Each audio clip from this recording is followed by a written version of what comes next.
Hello, and welcome to Dr. Neurosaurus. Today's PaleoSpotlight is Amelia Zietlow, a Ph.D. candidate at the Richard Gilder Graduate School at the American Museum of Natural History in New York City.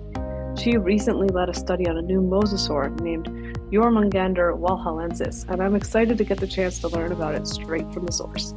Find out more about this amazing creature, how the public helped find it, and more on today's episode.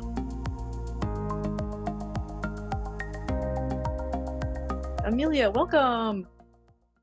Hi. What's it like doing part of your schooling and training inside of the museum? It's really fun, really cool to get to work there, to have an office there. The best part probably being that I can loan fossils from the collections to have in my office to work on whenever I want. But also just having access to the museum and everything, all the resources that it has been fantastic. And you work on mosasaurs, is that right? Yep. What is a mosasaur? So mosasaurs are a group of extinct marine reptiles. They are a kind of lizard, so they're more closely related to today's monitor lizards and snakes than they are to dinosaurs, or to plesiosaurs or ichthyosaurs or any other marine reptile that you might be familiar with. Imagine something like a Komodo dragon, except it's 40 feet long with flippers and an extra row of teeth. And that's basically what they looked like. So these would have been massive marine predators during the Mesozoic, right? Yep. So they lived at the very end of the age of dinosaurs from about 100 to 66 million years ago. They were wiped out by the same asteroid that wiped out the other marine reptiles and dinosaurs. And they were basically in all of their ecosystems, the apex predators. We know from fossilized gut contents that they were feeding on basically anything and everything that they could. Some different kinds of them specialized on different groups of animals. So in some of them, we think that they were primarily eating squid. Some were probably eating clams and hard prey. Others seem to be specialized on other reptiles. So, for example, there was a prognathodon that was published just a couple of weeks ago that had not one, not two, but three skulls of other mosasaurs inside of it. One of them being the same species, so it's our first documented case of cannibalism as well. Not the first case. Not the first case of a mosasaur preying on other mosasaurs. They seem to do that quite frequently. And basically anything that lived in the same area as mosasaurs, we have examples of them with bite marks from mosasaurs on them. So sea turtles, pterosaurs, well, I guess pterosaurs have been found as gut contents, I believe. Fish, sharks, everything.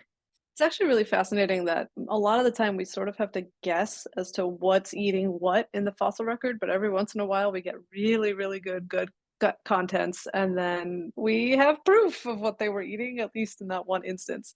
Yep. You just had a paper come out, you were the lead author on, Yep. describing a new mosasaur. Do you want to tell us about that one? Sure. So the new species that we named is Jormungandr walhallaensis. So I've got a little baby cast of the skull here. So this is, I believe, one third or 1/4 scale, I believe. So the whole skull would have actually been, it's just under a meter long. I think it's about 2.5 feet long. So a medium-sized critter as far as mosasaurs go. The whole animal would have been somewhere in the neighborhood of 25 feet long. It was found near the town of Walhalla, North Dakota. So that is where the name came from. I can't take credit for the name, even though, I am first author on the paper. My primary job is to describe the anatomy. The name came from my co-author, Clint Boyd, at the North Dakota State Museum. The exact conversation in the group chat was, I asked if we had any ideas, and Clint said, "No, I have the name." I'm like, "Okay, sure." And he shared the name, and I was like, yeah, okay. So Walhalla comes from Valhalla, which in Norse mythology is the hall of the dead for slain warriors. And also in Norse mythology, there is a giant sea serpent that encircles the world and causes Ragnarok, or the end of the world, if it lets go of its tail. And so we had a sea serpent from Walhalla. There was really no other option for us there. It has complete jaws, and it has the first 12 vertebrae, which, speaking of bite marks, it has bite marks on its neck, on the very base of the neck. We think that these occurred after the animal died, because they don't seem to be healed.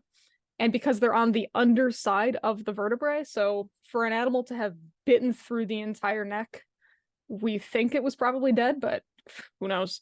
It might have been some big horrible monster that bit through the whole thing and decapitated it. We don't know.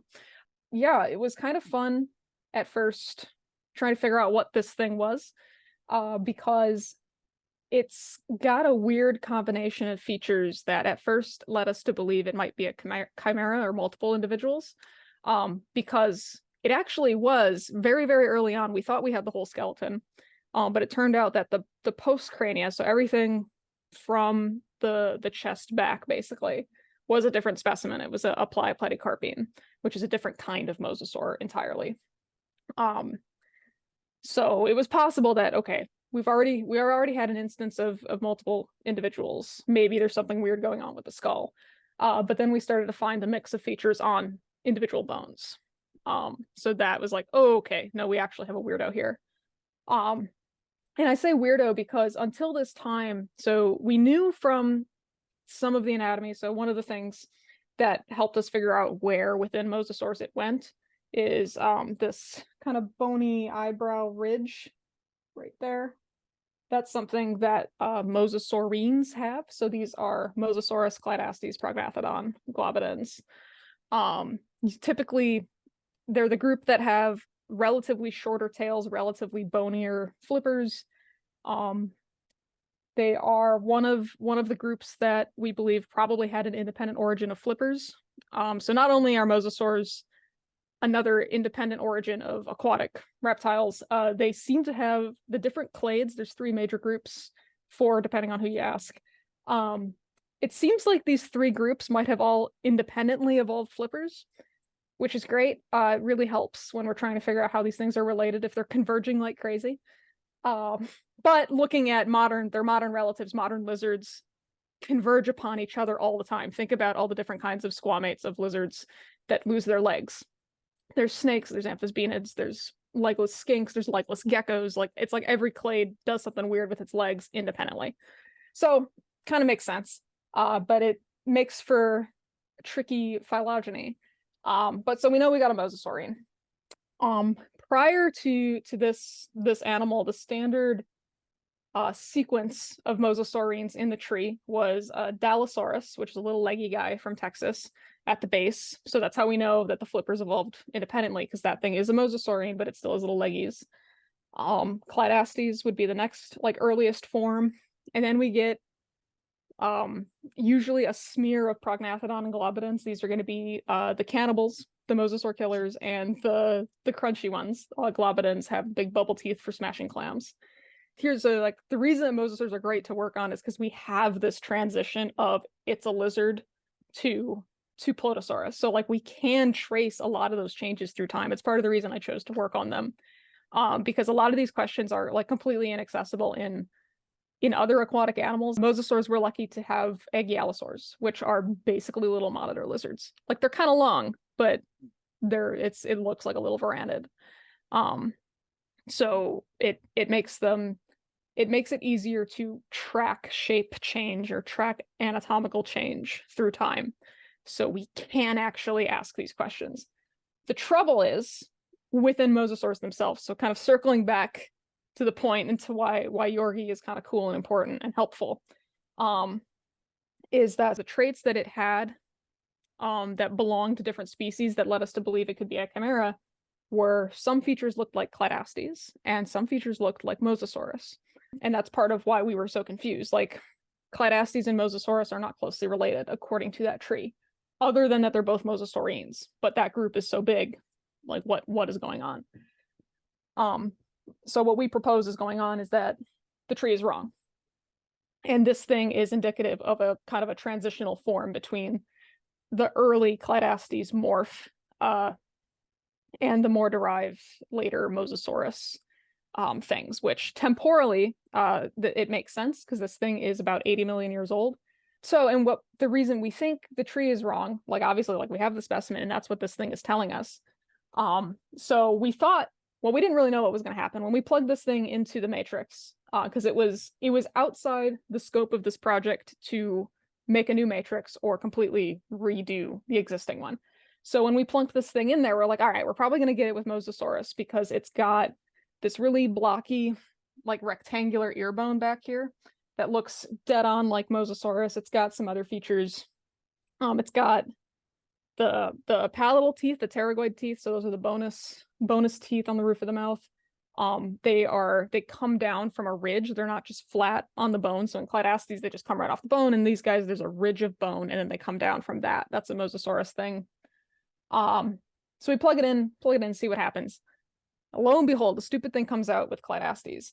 We're like, okay, this is not Cladastes. We know it's not Cladastes because it has like, no Cladastes has those ear bones. No Cladastes has teeth that come down on a ridge like that. No Cladastes has, there's a ridge on the tip of the snout that Cladastes doesn't have, but Mosasaurus does. Oh, there's a groove on the upper jaw. On the inside of the upper jaw, there's a little groove for a blood vessel that runs above the teeth, and that's a Mosasaurus thing. Cladastes presumably had this artery, but like it's not leaving a trace on the bone like it does in Mosasaurus and Plotosaurus.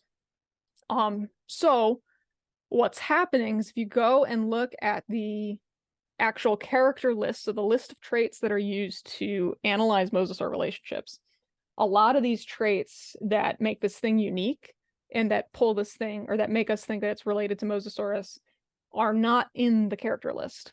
So if those characters are not part of the data set, the algorithm that we use to determine the relationships, or to find the relationships, can't find it. It cannot find the similarities if they're not part of the equation, which is what's happening here. That's the gist of Yorgi and the importance of it.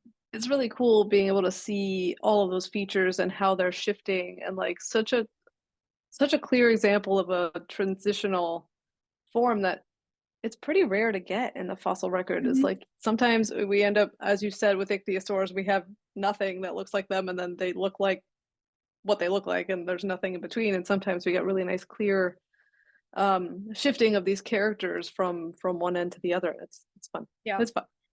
And I wish, the one thing that I wish we had from this thing is I wish we had the whole flipper. We have the scapula and the coracoid, and I can't remember off the top of my head which one is which, but it's like one of them looks like Mosasaurus, the other one looks like Cladastes. So it's like, for me, I'm like, now what does the arm look like? What does the rest of it look like? Because those two animals look pretty different. So I really, really wish we had the rest of the flipper, because I would like to know what's going on there. The shape of them are different too. Like Cladastes, it still looks like a hand. And Mosasaurus, the fingers are starting to get longer and kind of turn into the typical pointy flipper shape. Do you think there's a chance that if you go to the same site, the same fossil quarry, that you might still find additional pieces of this specimen, or is that It's gone. It was a road cut. It's gone. It's eroded. Whatever. No. Yeah. No. Clint he's upset. He's like, I'm glad we got what of it with that we did. Because it was this one. I think this one was like closer to the road. So like the picture that's actually in the paper of the site was taken like a decade ago, or almost a decade ago. The specimen was found in 2015. I don't remember exactly how many years it took to dig up. But the other important thing about the specimen that I've been telling people is that it's a really good example of what to do if you find a fossil for the general public. So it was found by someone who went on North Dakota State Geological Society does like public fossil digs. And it was someone who had been on a public fossil dig. And the next summer they were out just in a state park, and they saw, I think it was a chunk of, I want to say it was actually this, you can kind of see the lines on it, this chunk of the upper jaw that they found, and they knew it was a fossil because they'd been on this dig, and they did the right thing about it and told the state park ranger, and state park ranger told the geological survey, and that's how it was collected. And it was collected, I think, only within the realm of the public fossil digs for the next couple of years. So should you ever find a fossil, report it to the relevant authorities, because there's a chance if you try to dig it up yourself, you might damage it or lose it, or if you are on public land, you could become a felon because it's illegal to collect fossils on public land without permits and permission. So yeah, that's the other half of the story with this guy that I think is worth sharing and telling people about. It's really fascinating how many of our big important paleo specimens, especially like vertebrate paleo specimens, were found by members of the public who then told the right people, and the whole specimen got, accessioned into museum collections and were saved.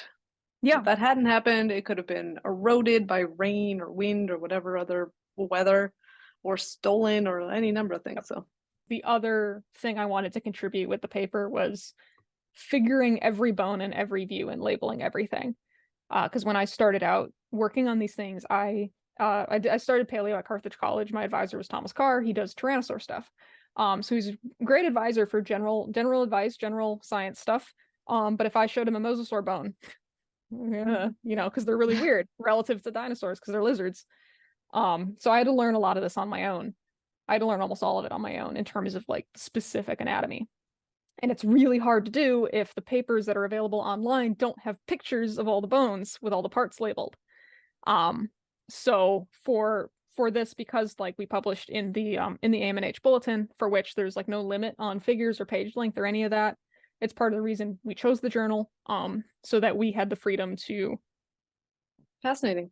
Congratulations. That's a huge amount of work, and it's really nice to have it done and put away and published and accessible so other people can work on it too. Yeah. Amelia, thank you so much for coming on the show today. It's been a pleasure having you. Yeah, of course, no problem. Anytime.